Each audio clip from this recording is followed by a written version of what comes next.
जो दर जाहीर झाला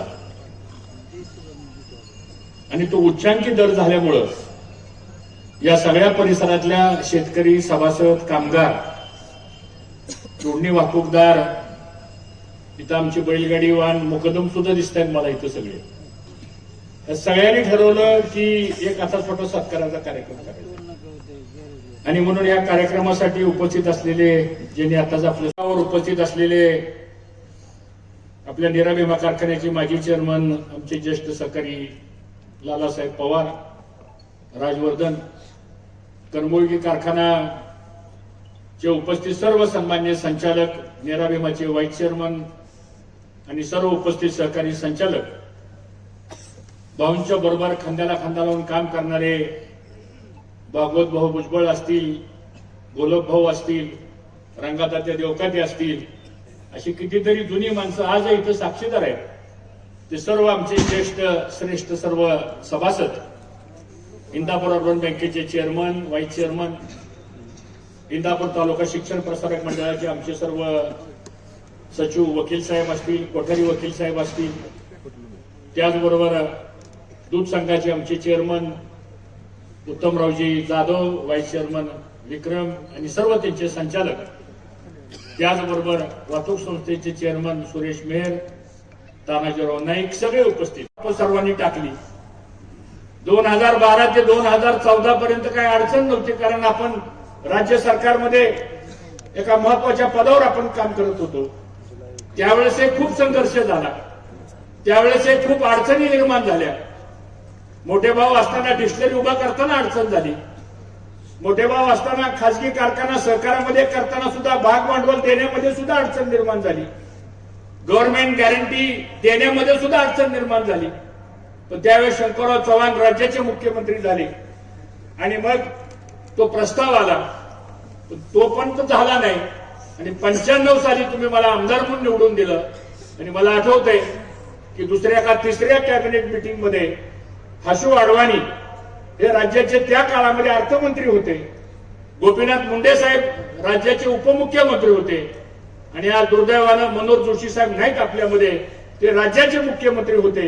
आणि त्यावेळेस वकील साहेब खास बाब म्हणून करमोळगी साखर कारखान्याला सरकारी भाग भांडवल देण्याचा प्रस्ताव आला. आणि मला वाटतं 96 साली आपल्याला 9.5 कोटी रुपये राज्य सरकारचे पहिल्यांदा या करमोळगी साखर कारखान्याला मिळाले. आणि त्यातून आपला हा कारखान्याचा प्रवास हा पुढे घेत गेला. दुर्दैवानं 14ला राजकीय समीकरण बदलली, 19ला राजकीय समीकरण बदलली, 24लाही राजकीय समीकरण आपल्या अडचणीत आली.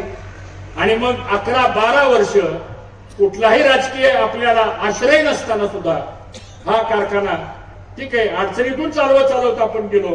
पण या ठिकाणी मला सांगायला अभिमान वाटतो की या सगळ्या अडचणी जरी आपल्या पुढे आल्या तरी आपण कधी डगमगलो नाही.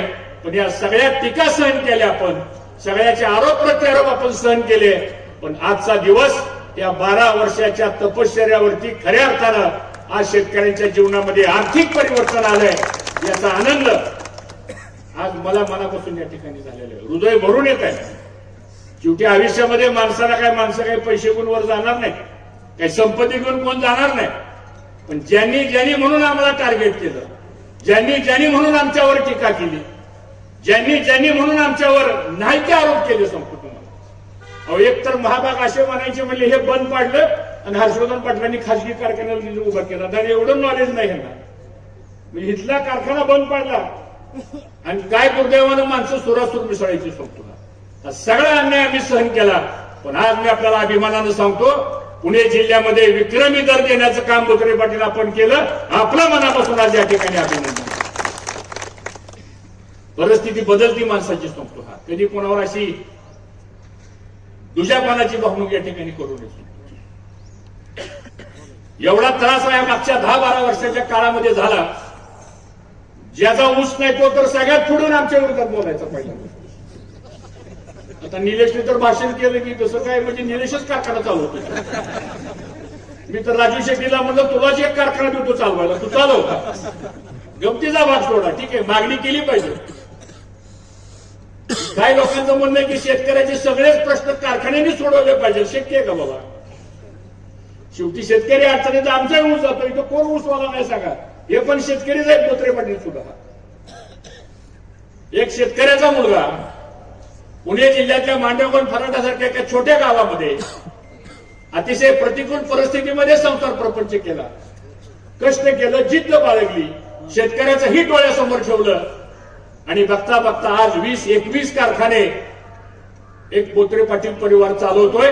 हा शेतकऱ्यांचा मुलगा असल्यामुळं आज शेतकऱ्याच्या व्यथा आणि शेतकऱ्याची अडचण दुसऱ्यांनी कुणी सांगण्याची गरज नाही, इतकं अनुभव त्यांना या सगळ्या शेतकरी असल्यामुळे या ठिकाणी झालेला आहे. आणि म्हणून आम्हाला अभिमान आहे की खऱ्या अर्थानं भाऊंचं स्वप्न आज या ठिकाणी आपण पूर्ण करू शकलो. आणि आता तर आपला बऱ्याच वर्षाचा तुमचा नामचा ऋणानुबंध राहणार आहे. त्यामुळे तुम्ही सुरुवातच अशी केलेली आहे की ती सुरुवात म्हणजे 3350. आता 3350 वरनं आपल्याला पुढे जायचं, आता इथनं पुढे लक्षात ठेवा. त्यामुळं आपल्या सगळ्यांच्या चेहऱ्यावरचा आनंद बघितल्यानंतर मी गेले 2 दिवस झाले या भागामध्ये फिरतो, एवढ्या लोकांना आनंद झालाय. काल तर मला परवा एका माजी आमदारांचा मुलगा मला भेटला होता आपल्या तालुक्यातला. आता कोण आहे तुम्ही समजून घेऊ शकता. आणि माझी गाडी अडवली, मला उभा केलं. म्हटलं काय हो? नाही म्हणले भाऊ चांगला निर्णय झाला बरं का. म्हणलं बरं झालं, आमचा सगळा ऊस म्हणले आम्ही आता कर्मवीला घालतोय बरं का. म्हणलं 12 वर्ष काय? नाही म्हणले 12 वर्ष टिपरूसो दिलंय म्हणले तुम्हाला.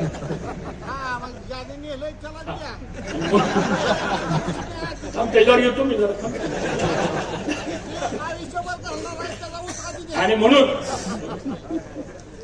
विरोधी सुद्धा ठीक आहे, कुणाला विरोध करायचा हा व्यासपीठ वेगळं आहे, पण आज आपण कारखाना चालवत असताना अडचणीही समजून घेतल्या पाहिजे, परिस्थितीही समजून घेतली पाहिजे. आणि म्हणून भाग्यश्री म्हणल्याप्रमाणे आज आपले कारखाने आर्थिक अडचणीमध्ये का आले हेच विचारतात आता आम्हाला, तुम्ही कारखाना चालवायला का दिला? आणि हेच आपली कारखान्याची अडवणूक करतात. दुहेरी भूमिका घ्यायची. आपल्या कारखान्याला, दोन्ही कारखान्याला कोणत्या बँकेने अडवलं, का अडवलं ते बोललं पाहिजे आता कुठंतरी. आता आज आपली सगळीकडे अडवणूक या जिल्हा मध्यवर्ती बँकेच्या माध्यमातून झाली. आणि आज सांगतायत की यांनी कारखाना चालवायला दिला. हो दिला, आम्ही कारखाना चालवला, काय चूक केली काय? 3350 रुपये उच्चांक दर दिला, आहे काय चूक झाली आमची? शेतकऱ्याच्या हिताकरता आपण या ठिकाणी कारखाना चालवायला दिलेला आहे. आणि आता शेतकऱ्याचं हित भविष्य काळामध्ये निश्चितपणाने उज्ज्वल झाल्याशिवाय राहणार नाही याची खात्री आपण या ठिकाणी बाळगायला हरकत नाही. म्हणून आपण मित्रांनो या कारखान्या संदर्भात अडचणी आहेत, नाही असं नाही. तुम्हाला वाटलं नाही की मेरा बेमा बी 3100 रुपये देईल का आणि ही बी 3350 रुपये देईल का? कारण शेवटी आपण काही पैसे मिळवण्यासाठी इथं आलेलो नाही. काय लागतं माणसाला? 2 वेळेचं अन्न असलं मी बाद झालं. काय एखादा श्रीमंत 1000 कोटीचा मालक असला तो काय सोन्याचं खातो काय? तुम्ही आम्ही जे खातो तोच माणूस खातो, वेगळं काय? शेवटी अन्न हे सगळ्याच सारखं अन्न आहे सोपं, पण एक दानत लागते. आणि मला असं वाटतं ओमकार ग्रुप मध्ये ती दानत आहे, म्हणून 3350 दिला. सगळ्या सभासदांच्या वतीनं एकदा जोरात टाळ्या वाजून त्यांचं या ठिकाणी आलं. आपली संस्कृती आहे, जो आपल्याकरता करतो त्याची जाण ठेवणं आणि त्याची आठवण ठेवून पुढे जाण्याची या ठिकाणी आवश्यक. आता त्यांची आमची काय काय चर्चा झाली, पुन्हा कोणाला भेटलो, हळूहळू वेळोवेळी आम्ही सांगू ती. पण काही लोकांनी असा एक प्रयोग केला की म्हणजे आम्ही कारखाना चालवतो, आम्हाला चालवायला द्या. आता आम्हाला माहित होतं त्याच्या मागे राजकारण सुद्धा काय आहे ते. आज आम्ही सुद्धा 40 वर्ष सार्वजनिक जीवनामध्ये काम करतोय. रक्ताचं पाणी करून आयुष्य घालवलं आम्ही, दुसरं काय बघितलं ना आयुष्यामध्ये सांगा. भाग्यश्री म्हणाली ती गोष्ट तरी एक दिवस असा नाही, मुलांना विचार आमच्या समोर. फक्त आम्ही कधी या गोष्टी बोललो नाही, कारण तुम्हाला सांगून परत तुम्ही भयभीत झाला असता. तुम्हाला जर आम्ही आमच्या अडचणी सांगितल्या असत्या तर तुम्ही म्हणला असता नेतृत्व करणारा माणूस एवढ्या अडचणीत आलाय म्हणल्यानंतर आपलं काय व्हायचं. आम्ही ते गप सहन करत करत या सगळ्या गोष्टी आम्ही सहन केल्या. आता सहन करण्याचा काळ संपलेला आहे. दुसऱ्याला आता आपलं सहन करावं लागेल ही अवस्था आता मित्रांनो. आम्हाला काय कोणाला विरोध करायचा नाही. परवा इथं काय काय लोक आली इथं ना आमच्यावर नाही ती भाषण करून गेली.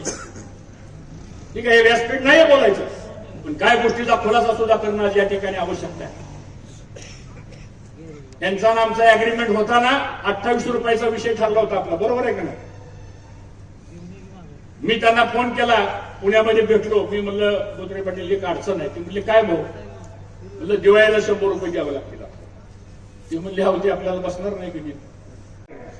मी म्हणलं नाही, काय जरी असलं तरी माझ्या शेतकऱ्याची दिवाळी जर गोड करायची असेल तर 100 रुपये द्यावाच लागेल, तोटा झाला तरी हरकत नाही. त्यांनी एका मिनिटामध्ये होकार दिला आणि दुसऱ्या कारखान्याची टेंडर मधनं साखर घेऊन आणून आपल्याला साखर वाटप 3 दिवसात केलं का नाही? साखर वाटप साखर का नाही केलं? 100 रुपये मिळाले का नाही? निराभिमानी 100 रुपये दिले, साखर वाटप केली. मग माझा प्रश्न असा आहे की आपले लोकप्रतिनिधी कृषी मंत्री आहेत, खूप अभ्यासू आहेत, खूप चांगलं काम करतात, त्यांच्यावर अख्ख्या राज्यातल्या 2 कोटी शेतकऱ्यांचं भवितव्य अवलंबून आहे. का हो तुम्ही भावनगरला 100 रुपये दिवाळी दिली नाही? का दिले नाही 100 रुपये दिवाळीला? छत्रपती कारखाना तर या महाराष्ट्रातला पॉइंटर कारखाना आहे. त्या कारखान्याकडे बघून या महाराष्ट्रातली कारखानदारी उभा राहिली. विखे पाटलांच्या कारखान्यात महाराष्ट्रातली कारखानदारी उभा राहिली. आणि तुमच्या कारखान्याला 60 वर्ष झाले, म्हणजे आमचं वय तेवढं त्या कारखान्याचं वय. का 100 रुपये तुम्ही दिले नाही? तुम्ही आमच्या कारखान्याचं कर्ज काढता. तुमच्या कारखान्यावर गेल्या 12 वर्षामध्ये 650 कोटी रुपयाचं कर्ज काय केलं? विचारायचं नाही मी तुम्हाला. मी स्वतःच ठेवायचं झाकून. आणि म्हणले निराविमा कारखाना म्हणले कर्जात बुडलेला आहे, कर्मयोगी कारखाना कर्जात बुडलेला आहे. आता कोण कुठं बुडलेलं आहे येणारा काळ ठरवणार आहे. आता अडचणी संपलेल्या. कारण तुमची जबाबदारी होती. या 2 कारखान्यामध्ये 40,000 शेतकरी ऊस घालतात. 40,000. काय सगळे मला मत देतात का? नाही, लोकशाही आहे, त्याच्या मनाप्रमाणे देतात ते. मग तुमची जबाबदारी नव्हती का? आज इथं आमचं ड्रॉवल बंद करायचं, प्लेटचं कर्ज बंद करायचं, निराविमाचा इथेनॉलचे म्हणले पैसे भरा, 20 कोटी रुपये भरले, 50 कोटीची शिफारस झाली, नाही दिलं कर्ज, अजून दिलं नाही कर्ज. आणि पत्र पाठवलं आम्हाला बँकेने. त्या पत्रात काय लिहिलं माहिती का बँकेने? भविष्य काळात निराविमा साखर कारखाना तोट्यात जाऊ शकतो म्हणून तुमचं कर्ज नामंजूर. भविष्य काळात माझं त्या पीडीसी बँकेच्या चेअरमनला आव्हान आहे, निराविमाचा भविष्यकाळ बघ. 6,200 टन प्रतिदिन कारखाना चाललाय, 11.25% रिकव्हरी आहे.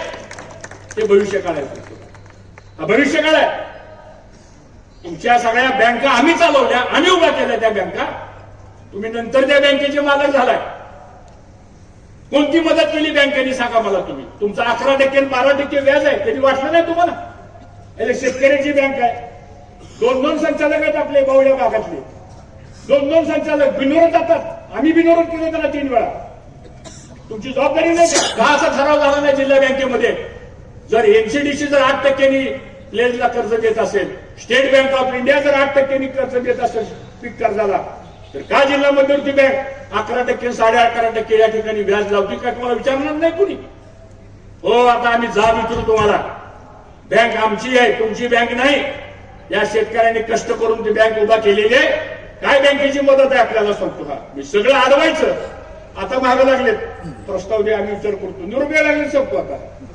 आता राम राम म्हणलं, वेळ संपली. आता या तालुक्यामधल्या सहकारी उठले की एक ठरलेलं भाषण सांगतो. हा काय झालं? कर्मयोगी कारखाना बंद पडला, दूध संघ बंद पडला, अर्बन बँक बंद पडली, वाहतूक संस्था बंद पडली, निराविमा बंद पडला. आता माझा प्रतिप्रश्न असा आहे, 2017ला तुम्ही मतपत्रिका खाऊन निवडून आला. आपण आता राजीव गांधी म्हणतात मत चोरी. ही मत चोरी नाही, मतपत्रिकाच खात होती ही. खरंय का नाही सांगा? ती मतपत्रिका खाऊन जिल्हा ती मार्केट कमिटी 2-3 मतावर आली. तर आपली निवडून आली ती मार्केट कमिटी सुद्धा. तुम्ही होता की काउंटिंगला सगळे आज सांगतो. पण सत्ता नव्हती आपल्याकडे, अडचणी होत्या आपल्याकडे. ते यारला अजून जरी कधी ते यार भेटला तर त्याला मी विचारतो, का रे बाबा म्हणलं, तुझी सुवर्ण अक्षरानं कारकीर्द लिहावं लागेल म्हणलं. मतच खाल्ली की. आणि ती मार्केट कमिटी ज्यावेळेस आपल्या ताब्यात होती, भावनी काढलेली संस्था आहे. भाऊ त्या मार्केट कमिटीचे संस्थापक होते. मी राज्याचा पणन मंत्री असताना बोत्रे पाटील साहेब आम्ही 60 कोटी रुपयाचं सबसिडी त्या मार्केट कमिटीला आपण दिली. खास बाब केली, फिश मार्केट हिंदुस्थानमध्ये कुठं नाही, फक्त एकाच मार्केट कमिटी ती म्हणजे इंदापूरच्या मार्केट कमिटी. नियमन केलं, कायदा बदलला आम्ही सांगतो. आणि आज रत्नागिरीपासून आणि सिंधुदुर्ग पासूनचे व्यापारी आमच्या मार्केटमध्ये येतात आणि या सगळ्या उंचीच्या मार्केटचा 10, 15, 20 लाखाचा रोजचा सेल होतो. ते कुणी उभा केलं? ते आपण उभा केलं. 25 एकर जागा घेतली मार्केट कमिटीला. त्या हायवेला मोठे भाव असताना 3 वेळा व्यवहार आमचा रद्द झाला. मी का सांगतो या गोष्टी? पण घेतली जागा आपण, ती 1.25 लाख रुपये एकराची जागा घेतली. आज त्या एका एकराची किंमत 2 कोटी रुपये झाली. कुणी केलं हे सगळं? आणि आज ती मार्केट कमिटी बघा, तुमच्या ताब्यात आहे मार्केट कमिटी. काय अवस्था आहे? डाळिंबाचं मार्केट बंद झालं, घोडे आणायचे, कुत्रे आणायचे, नाचवायचे, झालं मार्केट कमिटीचं काम करतो. शेतकऱ्याकरता संस्था काढली. काय केलं काय तुम्ही? त्या नगरपालिकेचा प्रचार करताना सगळे गाळेधारक माझ्याकडे आले. अहो म्हणले 10-10 लाख रुपये डिपॉझिट केले त्या गाड्याचं, नाही पैसे भरले तर लगेच शिवीगाळ, हाणामारी. ही शेतकऱ्याची मार्केट कमिटी. परत म्हणले हर्षवर्धन पाटलांनी खरेदी संघ बंद पाडला. बंद नाही पाडला. आज त्या खरेदी संघाची 5-10 कोटीची प्रॉपर्टी आपण निर्माण केली. ती बी अशी दप्तरातली खरेदी संघाची निवडणूक लढवून तुम्ही ताब्यात घेतली. एक माणूस आहे तिथे नोकरीला आता त्या खरेदी संघामध्ये. सभापती बऱ्याच तुम्ही बी गेलता तिथं मिटिंगला, बघितलं असं काय त्या खरेदी संघामध्ये आहे का तिथं? काय कब्बर चहा तरी मिळतो का प्यायला? बंद आहे का नाही संस्था? ही तुम्ही संस्था चालवताय. छत्रपती कारखाना ही संस्था तुम्ही चालवताय. कुणाला आरोप करता? हो आम्ही अडचणीत होतो, आम्ही काय भ्रष्टाचार केला नाही, आम्ही चुकीचं वागलो नाही. आम्ही या तालुक्यातल्या शेतकऱ्यांच्या करता आज 40 वर्ष मी माझ्या आयुष्यातली घालवली. भाऊंनी 60 वर्ष आपल्या आयुष्यातली घालवली. पण आज इंदापूर तालुका स्वाभिमानानं उभं करण्याचं काम केलेलं आहे आणि त्याच्यावर कळत चढवण्याचं काम आज बोत्रे पाटील आपण केलं. आपलं सर्व मनापासून. आता हे सगळे दिवस बदलायला लागले. मला सुद्धा बरीच लोक म्हणतात काय राव एवढा दर असतो काय म्हणते. आणि निलेश, मी कधी अशी बैठक घेत नव्हतो. तसली बैठक अंधारात माझी नसती कधी. आज मला आज कळलं भीमाशंकरचा 3100 रुपये दर जाहीर झाला. माहिती घेतली.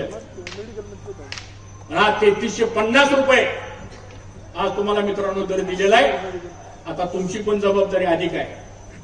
हा पहिला प्रयोग आहे कोलॅबोरेशन मधला, की सहकारी साखर कारखाना एका बाजूला आणि ओमकार ग्रुप दुसऱ्या बाजूला. त्यांनी सुद्धा 20-21 कारखाने घेतले. काही त्यांनी खरेदी केले, काही त्यांनी लीज वरती घेतले, काही त्यांनी बँकेच्या ऑप्शन मध्ये घेतले. तो व्यवहार वेगळा. पण हा एकमेव असा व्यवहार आहे करमुळगीचा आणि ओमकार ग्रुपचा, की कोऑपरेटिव्ह मध्ये स्ट्रक्चर आपलं असंच राहणार आणि ह्यांची इन्व्हेस्टमेंट ह्याच्यामध्ये आणून उत्तम पद्धतीने हा कारखाना हा चालेल. याची सुरुवात 14 ऑगस्ट त्यांनी ताबा घेतला. अजून 14 डिसेंबर याचे म्हणजे 3 महिन्यातला फरक जर आपण बघितला तर एवढ्या जलद गतीनं या सगळ्या गोष्टी या संदर्भामध्ये झालेल्या आहेत. आणि मला विश्वास आहे की आज इथलं सगळं वातावरण बघितल्यानंतर आज आमच्या शेतकऱ्याच्या जीवनामध्ये एक वेगळा आनंद झालेला आहे.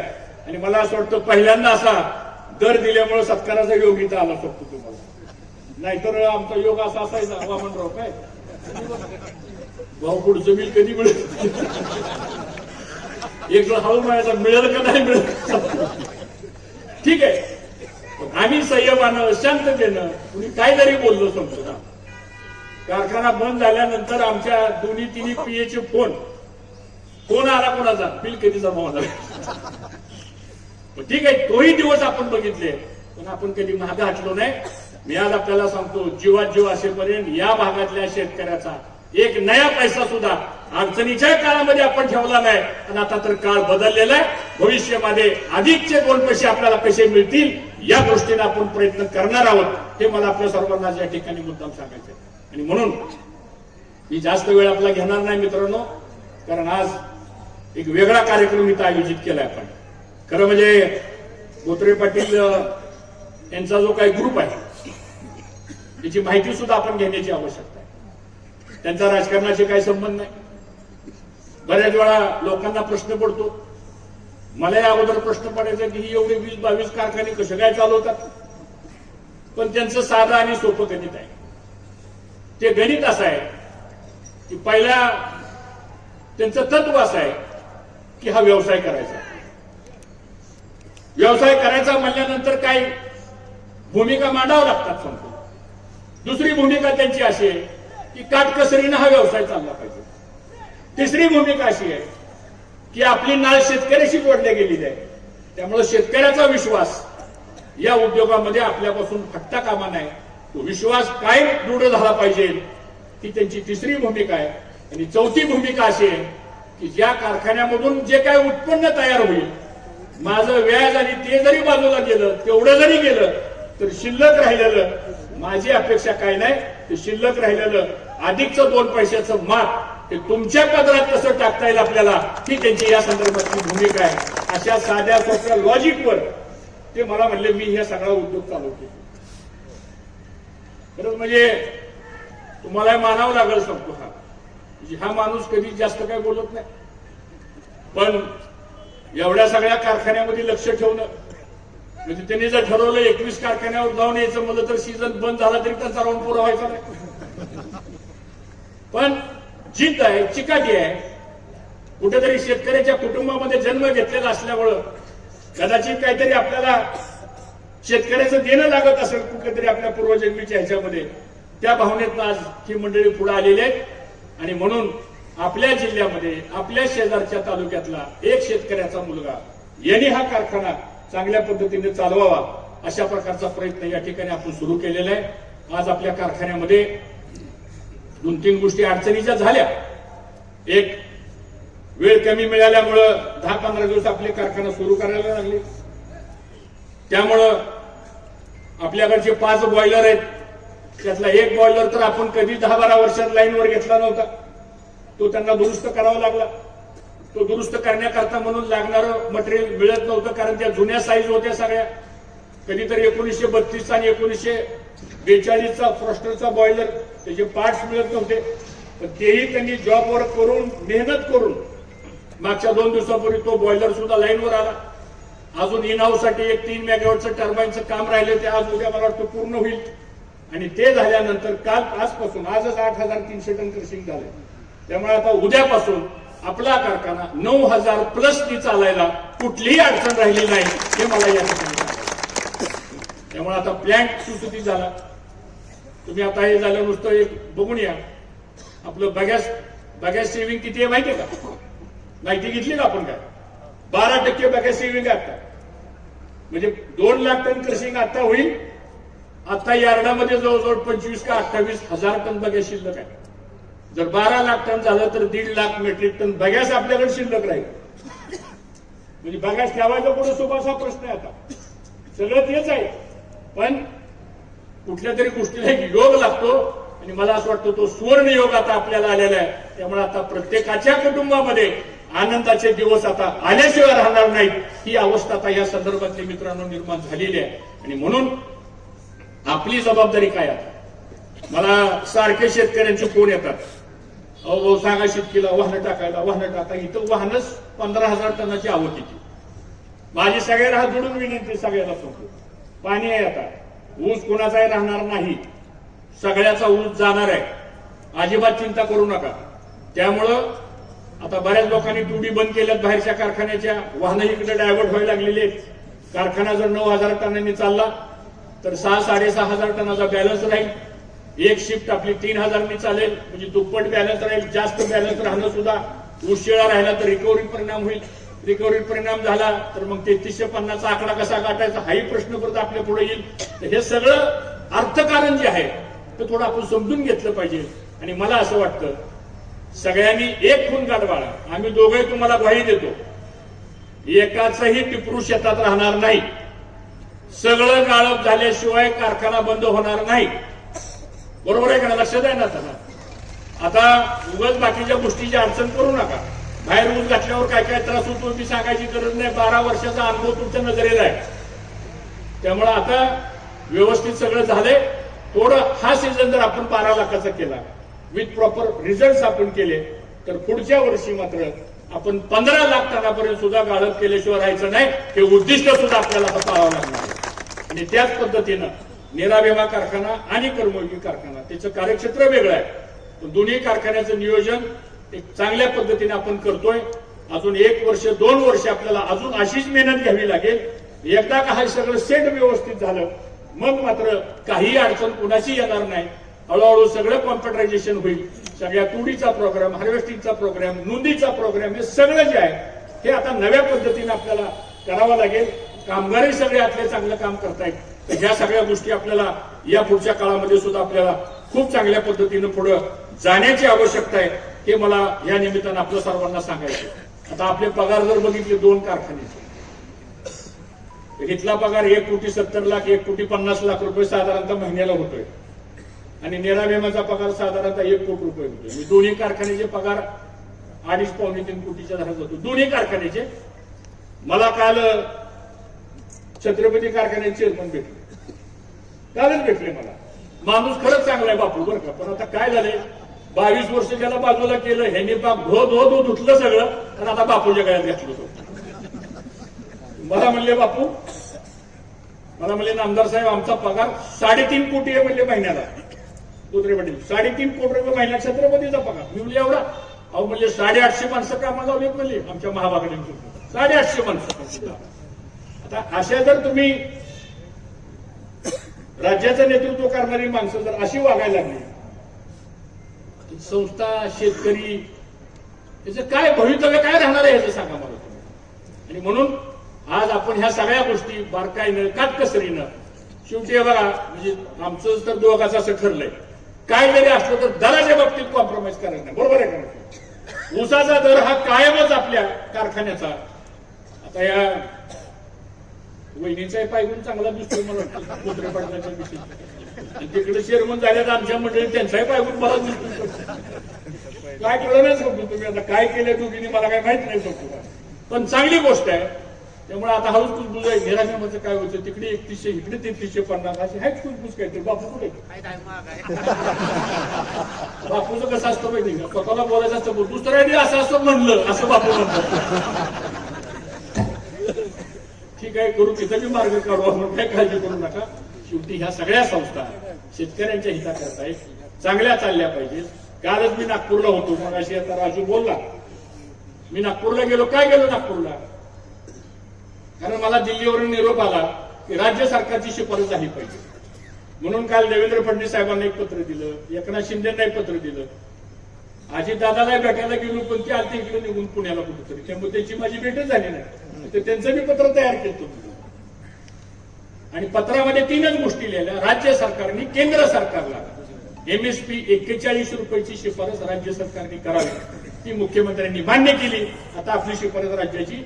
मी देवेंद्र फडणवीस साहेबांचं पण अभिनंदन करतो, त्यांनी या ठिकाणी सांगितलं की आम्ही शिफारस या ठिकाणी. आता मगाशी मला दिल्लीवरून MDचा फोन आला, एक पत्र मागितलंय प्राईम मिनिस्टरच्या ऑफिसने आता आणि केंद्रीय गृहमंत्र्यांच्या ऑफिसमधून. आताच मला इथं बसल्या मेसेज आला.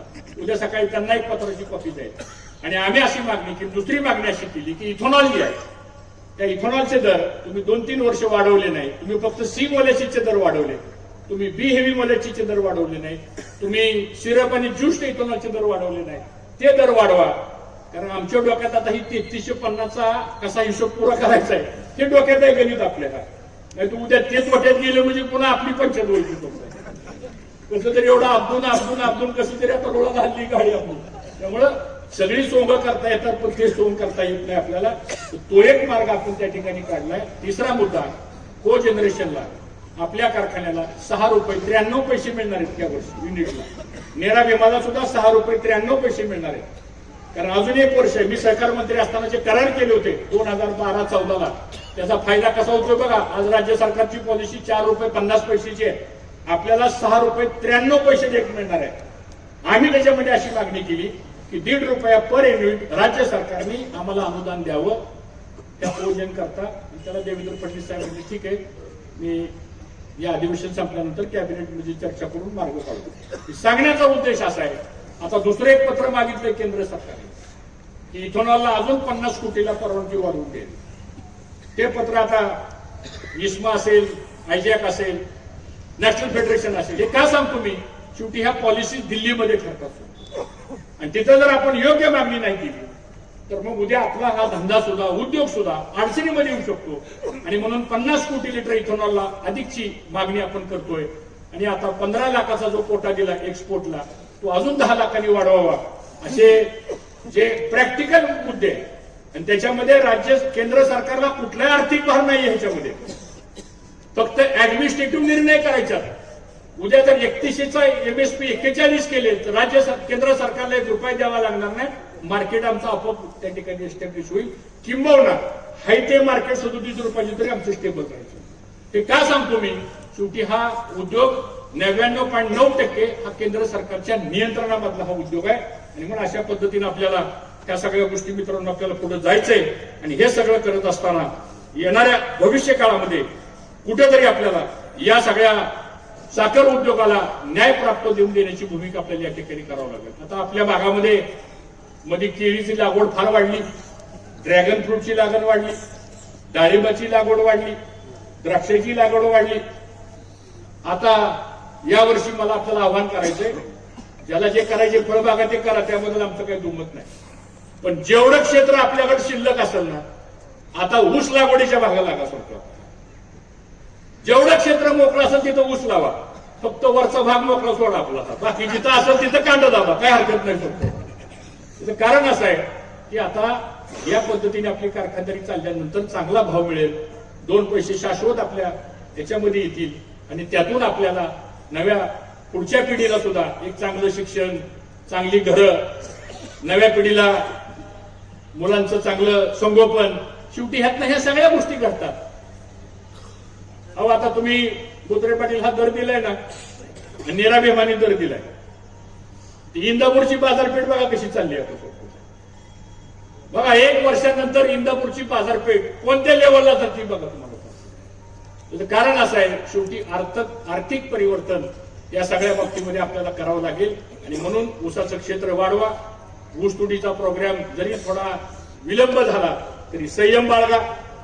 कोणाचा ऊस राहणार नाही असं काय नाही की तुम्हाला 6 महिने थांबायचे, 8-15 दिवस मागे पुढे होईल, एवढंच होईल. ह्याच्यापेक्षा जास्त काय होणार नाही. रोज जर 15,000 टन ऊस तुटत असेल तर किती एकर क्षेत्र रोज कमी होणार आहे ह्याचा हिशोब करा तुम्ही. त्यामुळे दुसऱ्या कुठल्या कारखान्याला ऊस जाऊन देऊ नका, नाहीतर मग आता ती लवकर नेतो म्हणून मी तिकडे चाललो असं करू नका. थोडासा संयम बाळगा. नाही तर मग आपलं गाळं जर कमी झालं तर उत्पादन खर्च आपला वाढेल, बाकीचे खर्च आपले वाढतील आणि पुन्हा पुढच्या वर्षी कारखाने चालू करायला आर्थिक अडचणी येतील. हे साधं चक्र असतं, हे थोडंसं बारकाईने आपण बघा. एआयचा वापर आपल्याला करावा लागेल मित्रांनो. अजून आपल्याला आर्टिफिशियल इंटेलिजन्सचं खरंच काय अजून तुम्हाला महत्व कळलं. माझं म्हणणं असं आहे, आपल्या कार्यक्षेत्रामध्ये 40,000 एकर क्षेत्र ऊसाखाली आहे. आमच्या ह्या कार्यक्षेत्रामध्ये 40,000. एक साल तर आपल्याकडे 44,000 एकराची नोंद होती करमळूकीची.